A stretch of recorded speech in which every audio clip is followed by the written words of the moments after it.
नमस्कार फ्रेंड्स, मी गीता किचनमध्ये तुमचं स्वागत आहे। बरेच दिवस झाले व्हिडिओ करून मला व्हिडिओ करता आलेला नाही आहे काही कारणामुळे।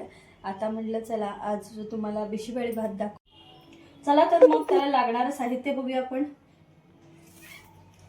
हे काकडी साल काढून कट करून घेतले। हे दुधी भोपळा घेतले, कारण काय मुलं खात नाहीत ना, ह्या भातामध्ये ना कुठल्याही भाज्या तुम्ही घाला चालतात म्हणजे।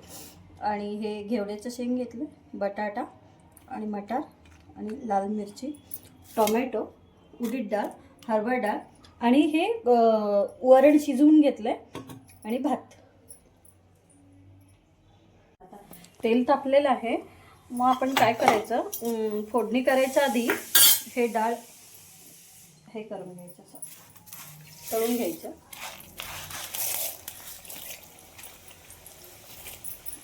हे डाळ आणि हे डाळी का तळून घ्यायचं माहिती आहे का, आधी हे डायरेक्ट फोडणीमध्ये घालून शिजवत घातले ना ते मऊ पडतात। हे आहे असं कुरकुरीतपणा राहायला पाहिजे म्हटल्यानंतर हे तळून घेऊन साईडला ठेवायचं।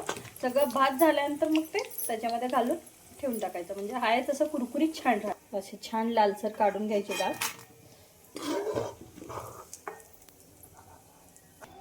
जिरे, लाल मिरची, एक चमचा हिंग आणि भाज्या।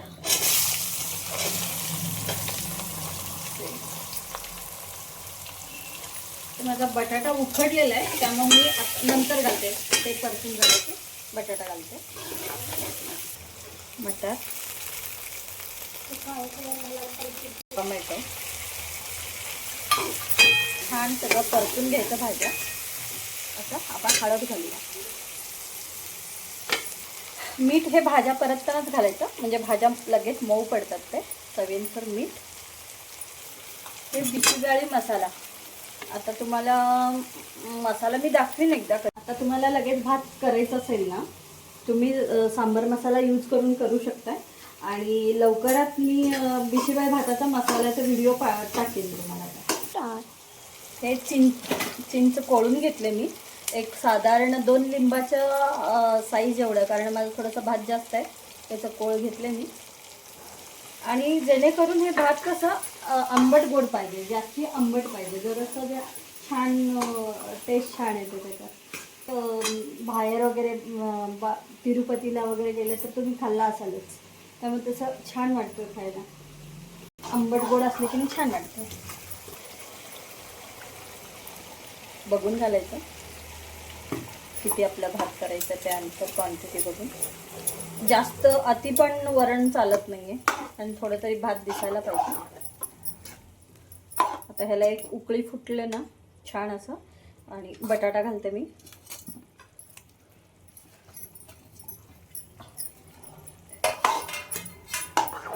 शिजायला पाणी थोडं मी पाणी गरम करून घेतले।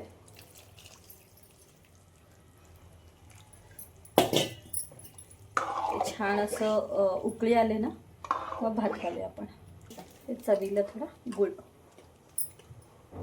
तर हे उकळी येऊ दे, बघा किती सुंदर कलर आलेला आहे। हे असं दुसरं काही नको वाटतं खायला, गरम गरम मस्त लागतं खायला। आणि थोडंसं तिखटासाठी तुमचं आवडीनुसार तिखट, मग थोडं तिखट घालूया।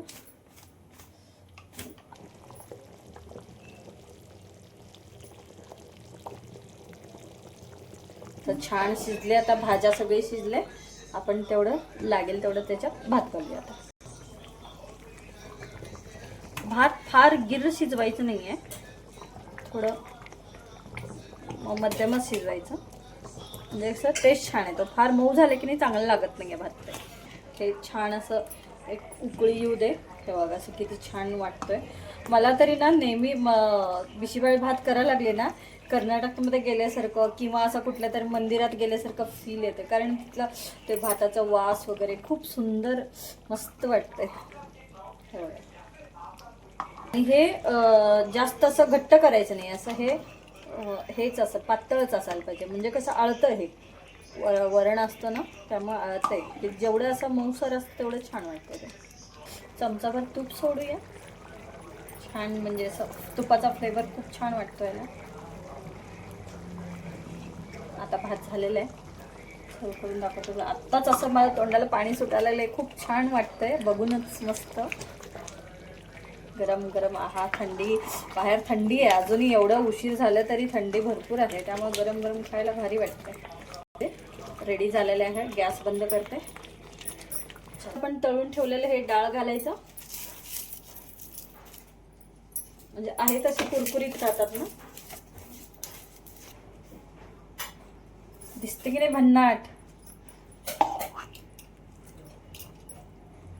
अगदी असं म्हणजे किती सरसरीत ठेवलं ते, इतक्यात म्हणजे आळलं असं छान. ते असं सर्व करूया.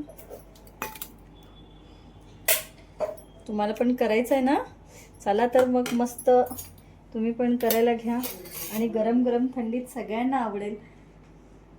माझ्या चॅनलला लाईक करा, सबस्क्राईब करा. बाय. नेक्स्ट व्हिडिओला भेटूया आपण.